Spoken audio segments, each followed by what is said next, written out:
Hello friend, welcome back in to IBA class.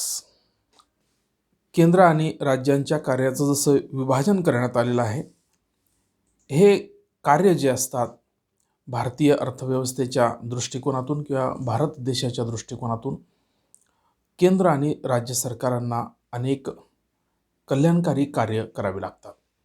कारण आपण welfare state ही संकल्पना, कल्याणकारी राज्याची संकल्पना स्वीकारलेली असल्यामुळे एकूणच केंद्र आणि राज्यांच्या कार्याचा जो एकूणच आढावा आहे किंवा एकूणच जो अ, दिशा आहे कामाची, ती देशातील नागरिकांच्या कल्याणाच्या दृष्टिकोनाची आहे.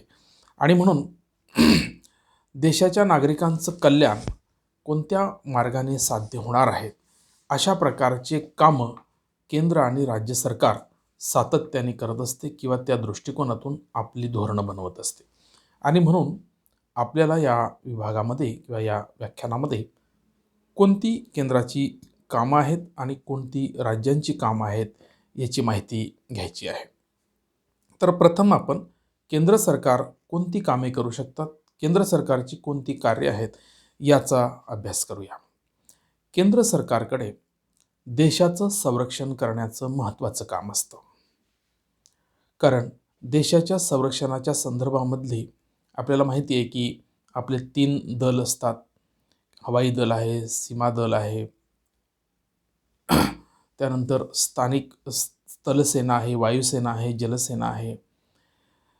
देशांतर्गत शांतता त्या त्या राज्यामध्ये प्रस्थापित करण्याचं त्या त्या राज्याचं काम असतं. परंतु देशाचं जे प्रमुख संरक्षणाचं काम आहे ते केंद्र सरकारचं आहे.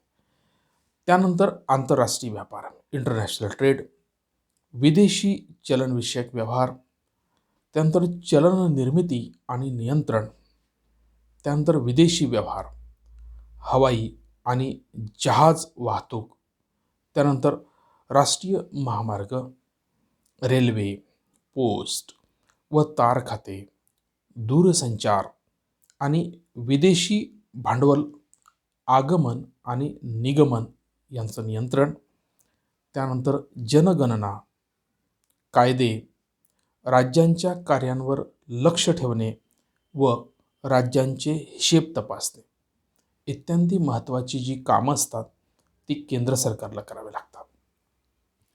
म्हणजे जगातल्या विविध देशांशी वेगवेगळ्या पद्धतीने वेगवेगळ्या दृष्टिकोनातून संबंध प्रस्थापित करण्याचं जे महत्त्वाचं काम असतं ते केंद्र सरकारचं असतं. आणि म्हणून आंतरराष्ट्रीय व्यवहार असेल किंवा आंतरराष्ट्रीय व्यापार असेल किंवा संरक्षण असेल किंवा विदेशी चलनाच्या संदर्भातला पार्ट असेल किंवा देशामध्ये चलन कशा पद्धतीनं निर्माण करायचं आहे, त्याचं वितरण कसं करायचं आहे, त्याचं नियंत्रण कसं ठेवायचं आहे, भाववाढ होत असेल तर कशी तिला कंट्रोल करायची आहे, त्यानंतर वस्तूंच्या किमती कमी झाल्या असतील, मंदी येत असेल तर तिला कशी नियंत्रित करायची आहे, या संदर्भातलं जे धोरण आहे ते धोरण केंद्र सरकारला ठरवावं लागतं. कारण हे जे बदल होतील त्या बदलांचे परिणाम अर्थव्यवस्थेवर आणि इनडायरेक्टली देशातील जनतेवर होत असतात.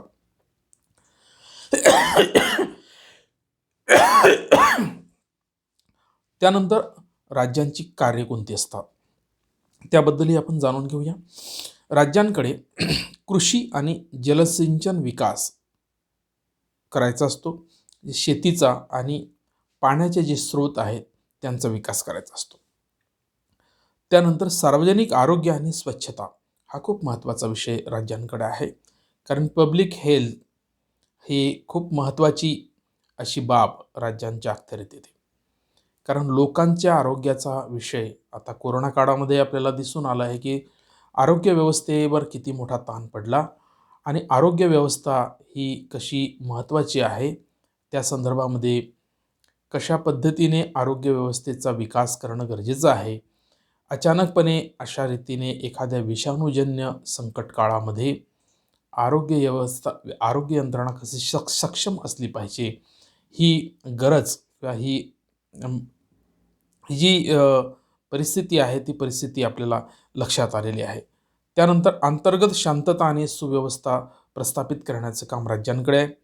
शिक्षण आणि प्रशिक्षण, अंतर्गत रस्ते, जलवाहतूक आणि व्यापार इत्यादी कामं हे राज्य सरकारनं पार पाडावी लागतात. आपण केंद्र सरकारच्या कामांची यादी बघितली आणि राज्य सरकारांच्या कामांची यादीसुद्धा बघितली.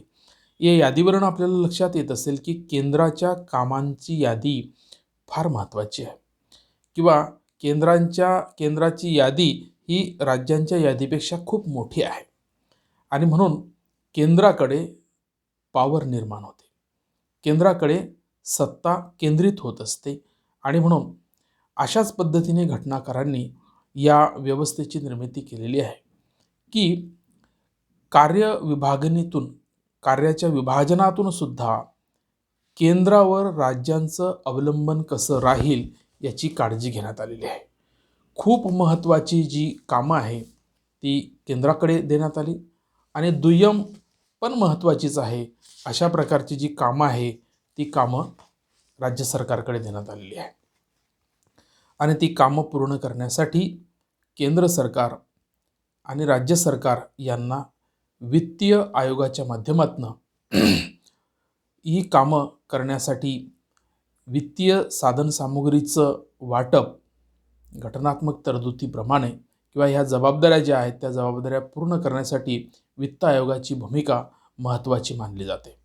बऱ्याचदा असं दिसते की राज्यांच्या जबाबदाऱ्या मोठ्या प्रमाणात वाढत असताना त्यांच्या उत्पन्नाच्या साधनांमध्ये केंद्राच्या तुलनेत वाढ होताना दिसत नाही, आणि म्हणून राज्यांना मोठ्या प्रमाणात खर्च करावे लागतात, आणि तो खर्च पूर्ण करण्यासाठी केंद्रावर उत्पन्नासाठी अवलंबून राहावं लागतं. ही जाणून बुजून तरतूद केल्यामुळे केंद्र हे राज्यांवर नियंत्रण प्रस्थापित करू शकते. अन्यथा असं झालं नसतं तर राज्य हे केंद्रापेक्षा जड झाले असते, किंवा केंद्राचं त्यांनी ऐकलं नसतं, आणि एकूणच आपली राजकीय व्यवस्था ही विस्कळीत झाली असती. त्याच्यात डिसिप्लिन आपल्याला निर्माण करता आला नसता. ज्या पद्धतीने आपण केंद्राच्या कामाची यादी आणि राज्याच्या कामाची यादी बघितली, त्या पद्धतीने तिसरी जी यादी आहे तिला मी कॉमन लिस्ट म्हटलं होतं.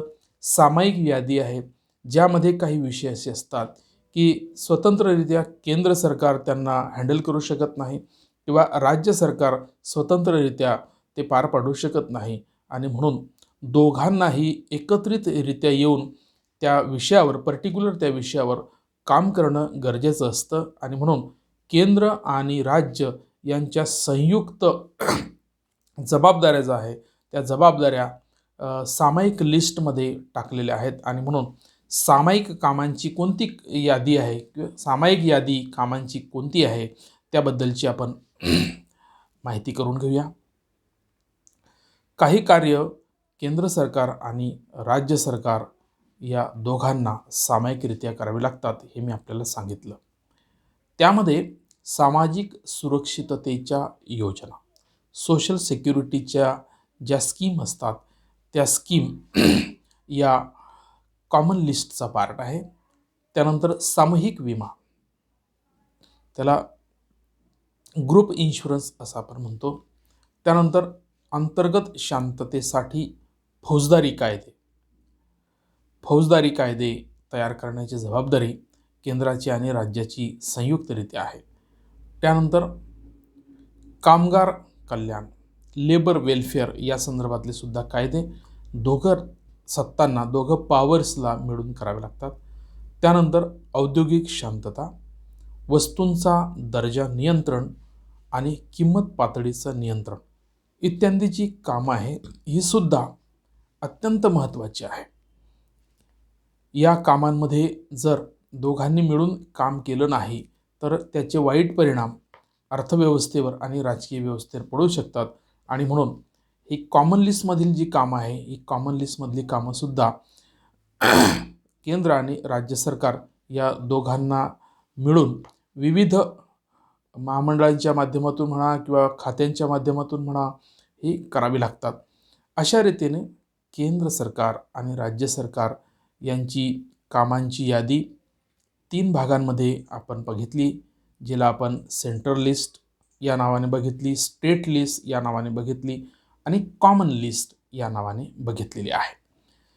या कामांच्या जे वाटप झालेलं आहे त्या वाटपाचं प्रत्यक्षामध्ये इम्प्लिमेंट होत असताना वित्त आयोगाची भूमिका महत्त्वाची ठरते किंवा वित्त आयोग हे जे कामाचं वाटप झालेलं आहे ते काम किती चांगल्या पद्धतीने होऊ शकतं, तर या केंद्र आणि राज्यांमध्ये एक चांगली मीडिएटरची जी भूमिका आहे, मध्यस्थाची जी भूमिका आहे, केंद्र आणि राज्यांचे संबंध अत्यंत सुदृढ असे राहतील आणि मजबूत असे राहतील यासाठी वित्त आयोग कार्य करत असतो. आणि म्हणून वित्त आयोगाची जी भूमिका आहे ती फेडरल सिस्टीममध्ये अत्यंत महत्त्वाची आहे असं म्हटलं जातं. आणि त्या अर्थाने मग आपल्याला वित्त आयोगाची नेमकी कार्य काय आहेत आणि आजपर्यंत भारतामध्ये वित्त आयोगाची भूमिका कशी राहिली, वित्त आयोगाने ज्या शिफारशी केल्या त्या शिफारशीच्या माध्यमातून वित्तीय साधनांचं विभाजन, वित्तीय साधनांचं हस्तांतरण कशा पद्धतीने झालं, कोणत्या निकषांवर वित्त आयोगाने या वित्तीय साधनांचं हस्तांतरण केलं, या संदर्भातला सविस्तर असा आढावा आपल्याला वित्त आयोगाचा अभ्यास करताना करावा लागतो. म्हणून वित्त आयोग हा सुद्धा घटनेच्या निर्मितीचा एक भाग आहे किंवा घटनेतील कलम 280 नुसार वित्त आयोग निर्माण केला जातो. हा आयोग आपल्या देशाचे राष्ट्रपती नेमत असतात. या आयोगामध्ये तज्ज्ञ व्यक्ती विविध क्षेत्रातले काम करत असतात.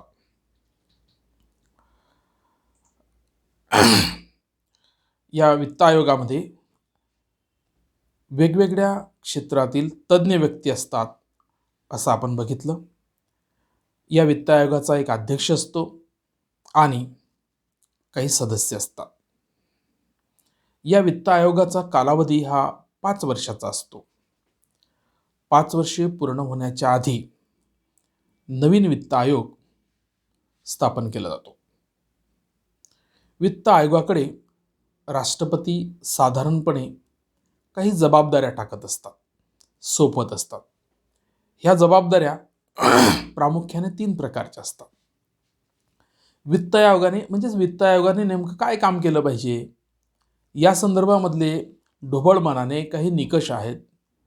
ते निकष म्हणजे विभाज्य करापासून मिळणाऱ्या निव्वळ उत्पन्नाचे केंद्र आणि राज्य सरकार यांच्यामध्ये कसे विभाजन करायचे याबाबत शिफारशी करायच्या असतात वित्त आयोगाला. विभाज्य कर म्हणजे ज्या कराचे भाग करता येतात, जसं इन्कम टॅक्स, केंद्र सरकारने किती वाटा घ्यायचा आणि राज्य सरकारला किती वाटा द्यायचा, विभाज्य कर आहे. आणि म्हणून जे विभाज्य कर आहेत त्यांच्यापासून मिळणारं जे उत्पन्न आहे त्या उत्पन्नातील निव्वळ उत्पन्नाचा भाग केंद्राला किती प्रमाणात द्यायचा आणि राज्यांना किती प्रमाणात द्यायचा या संदर्भातली महत्त्वाची शिफारस करण्याचं काम वित्त आयोगाला दिलेलं असतं. दुसरं जे काम आहे, भारत सरकारच्या संचित निधीतून कन्सोलिडेट अकाउंटमधून फंडमधून घटक राज्यांना अनुदान ग्रँट इन एड कोणत्या तत्वानुसार द्यायची आहे याबाबतची शिफारस राष्ट्रपतींना करायची आहे या वित्त आयोगाला. त्यानंतर राष्ट्रपतींनी निर्देश केल्याप्रमाणे केंद्र आणि राज्य सरकार यांच्यातील वित्तीय संबंधांबाबत कोणत्याही इतर बाबींची शक्यता पडताळून पाहणं याबाबत शिफारस करणं. या 3 प्रमुख बाबींबाबत शिफारशी राष्ट्रपतींना सादर करायच्या असतात. या 3 शिफारशी करण्यासाठी भारतात 1952 ते 2015 या कालखंडामध्ये जवळपास 13 वित्त आयोग स्थापन करण्यात आलेले आहेत. 2015 ते 2020 या कालावधीसाठी 14वा वित्त आयोग स्थापन करण्यात आलेला आहे. त्याच्या शिफारशीसुद्धा स्वीकारण्यात आलेल्या आहेत. म्हणजेच आतापर्यंत 14 वित्त आयोगांच्या शिफारशी राष्ट्रपतीला सादर झालेल्या आहेत. या विविध वित्त आयोगांनी केलेल्या ज्या शिफारशी आहे त्या शिफारशी साधारणपणे 3 गटांमध्ये केलेल्या असतात. पहिला गट आहे प्राप्तिकर व इतर विभाज्य करांचे केंद्र व राज्यात विभाजन. दुसरा गट आहे केंद्राकडून घटक राज्यांना दिली जाणारी अनुदानं. तिसरा गट आहे की संघ राज्याकडून म्हणजेच केंद्र सरकारकडून घटक राज्यांना दिली जाणारी कर्जे. जसं मी आधीच आपल्याला म्हटलं की केंद्राच्या पेक्षा राज्यांच्या जबाबदाऱ्या सध्या वाढत चालल्या आहेत, परंतु राज्यांच्या उत्पन्नाच्या साधनांमध्ये स्रोतांमध्ये वाढ झालेली नसल्यामुळे राज्यांना केंद्राकडून सातत्याने अनुदानं आणि कर्ज घ्यावी लागतात. आणि म्हणून वित्त आयोगाला हे केंद्रीय आणि राज्यांमधल्या वित्तीय संबंधांबद्दल अत्यंत दक्षपूर्वकरित्या राज्यांच्या खर्चाच्या अनुषंगानं त्यांना किती प्रमाणात अनुदानं आणि किती प्रमाणात कर्ज दिली पाहिजे, कर्ज उभी करण्याच्या संदर्भात परवानगी दिली पाहिजे, या संदर्भातल्या शिफारशी वित्त आयोगाला कराव्या लागतात. आणि म्हणून आपल्याला वित्त आयोगाचं महत्त्व जे आहे ते सेंटर आणि स्टेटच्या फायनान्शियल रिलेशनच्या संदर्भामध्ये किती महत्त्वाचं आहे हे आपल्याला लक्षात येत आहे किंवा लक्षात येते. मित्रहो, जसं आपण म्हटलं की 1952 ते 2015पर्यंत जवळपास 13 वित्त आयोगांची निर्मिती झालेली दिसते. 13 वित्त आयोग स्थापन झालेले आहेत आणि 13 वित्त आयोगांनी आजपर्यंत म्हणजे 75व्या या अमृत महोत्सवापर्यंत फार मोठं चांगलं काम, म्हणजे 52 पासून तर 15पर्यंत म्हणजे आपण अमृत महोत्सव 47 पासून मोजतो आहे, तर जवळपास 72-73 वर्षाचा हा कालखंड आहे या 4थ्या वित्त आयोगापर्यंतचा. तर या वेगवेगळ्या वित्त आयोगांनी अर्थव्यवस्थेमध्ये त्या काळखंडामध्ये ज्या ज्या परिस्थिती होत्या, ज्या ज्या राज्यांच्या आणि केंद्रांच्या जबाबदाऱ्या होत्या, त्या अनुषंगानं त्या त्या कालखंडामध्ये वेगवेगळ्या निकषांच्या आधारावर या गटांमध्ये करांचं विभाजन केलं आहे, अनुदानं दिलेली आहेत आणि कर्ज उभं करण्याच्या परवानग्या दिलेल्या आहेत. यामध्ये आपण थोडक्यात फक्त 13 वित्त आयोगांचे अध्यक्ष आणि त्यांचा कालखंड याची इन्फॉर्मेशन घेणार आहोत. आणि शेवटी आपण एक जो रिसेंट वित्त आयोग आहे त्या वित्त आयोगाच्या डिटेल शिफारशी कशा आहेत, त्यांचे निकष काय आहेत याचा आपण अभ्यास करणार आहोत. तर 1952 ते 2015पर्यंत जे 14 वित्त आयोग झाले त्या वित्त आयोगांचे जे अध्यक्ष आणि त्यांचा जो कालखंड होता त्याचा आपण विचार करूया. पहिला वित्त आयोग जो आहे तो 1951 मध्ये स्थापन झाला. त्या आयोगाचे अध्यक्ष होते केसी नियोगी. त्यांचा जो कार्यकाल होता तो 52 ते 57 पर्यंतचा होता. दुसरा जो स्थापन झाला तो 1956 मध्ये, त्याचे अध्यक्ष होते के संथानम. त्यांचा जो अहवाल देण्याचं जे वर्ष होतं ते 56-57 मध्ये होतं आणि त्यांचा जो कालखंड होता आयोगाचा तो 57 ते 62 एवढा होता. तिसरा आयोग 60 मध्ये ए चंदा यांच्या अध्यक्षतेखाली झाला आणि त्यांचा कालखंड होता 1962 ते 66चा. चौथा वित्त आयोग 1964 मध्ये स्थापन करण्यात आला. त्याचे अध्यक्ष होते डॉक्टर PV राजामन्नार. त्यांचा आयोगाचा कार्यकाल जो होता तो 66 ते 69 पर्यंतचा होता. त्यानंतर पाचवा वित्त आयोग 1968 मध्ये महावीर त्यागी यांच्या अध्यक्षतेखाली स्थापन करण्यात आला आणि त्यांचा आयोगाचा कार्यकाल 69 ते 74 हा होता. त्यानंतर सहावा जो वित्त आयोग होता तो 1972 मध्ये ब्रह्मानंद रेड्डी यांच्या अध्यक्षतेखाली स्थापन झाला आणि त्या आयोगाचा कार्यकाल 1974 ते 1979 एवढा होता. सातवा 1977मध्ये जे.एम. सेलार यांच्या अध्यक्षतेखाली होता आणि आयोगाचा कार्यकाल 1979 ते 1984 एवढा होता. 8वा वित्त आयोग हा 1983मध्ये वाय.बी. चव्हाण यांच्या अध्यक्षतेखाली स्थापन झाला आणि या आयोगाचा कार्यकाळ 1984 ते 1989 एवढे हा होता. त्यानंतर 9वा जो वित्त आयोग आहे तो 1987मध्ये ए.के.पी. साळवे यांच्या अध्यक्षतेखाली स्थापन झाला आणि या आयोगाचा कार्यकाल 1989 ते 1995 हा होता. 10वा वित्त आयोग हा 1992मध्ये के.सी. पंत यांच्या अध्यक्षतेखाली स्थापन झाला आणि त्यांचा कार्यकाळ 1995 ते 2000 होता. 11वा वित्त आयोग हा 1998मध्ये ए.एम. खुसरो यांच्या अध्यक्षतेखाली स्थापन झाला आणि या आयोगाचा कार्यकाळ 2000 ते 2005 हा होता. 12वा वित्त आयोग 2002मध्ये डॉक्टर सी. रंगराजन यांच्या अध्यक्षतेखाली स्थापन झाला आणि त्यांचा कार्यकाळ 2005 ते 2010 असा होता. 13वा वित्त आयोग 2007मध्ये डॉक्टर विजय केळकर यांच्या अध्यक्षतेखाली स्थापन झाला आणि त्यांचा कार्यकाळ 2010 ते 2015 होता. 14वा वित्त आयोग जो आहे 2013मध्ये वाय.व्ही. रेड्डी यांच्या अध्यक्षतेखाली स्थापन झाला आणि त्याचा कार्यकाळ हा 2015 ते 2020 या अहवाल देण्याचा हा कार्यकाळ आहे त्यांचा. या आयोगाचा कार्यकाळ हा या 5 वर्षाचा होता. 15वा वित्त आयोग हा 2017मध्ये एन.के. सिंह यांच्या अध्यक्षतेखाली स्थापन झालेला आहे आणि या आयोगाचा कार्यकाळ जो आहे तो 2020 ते 2025 या कालखंडातला आहे.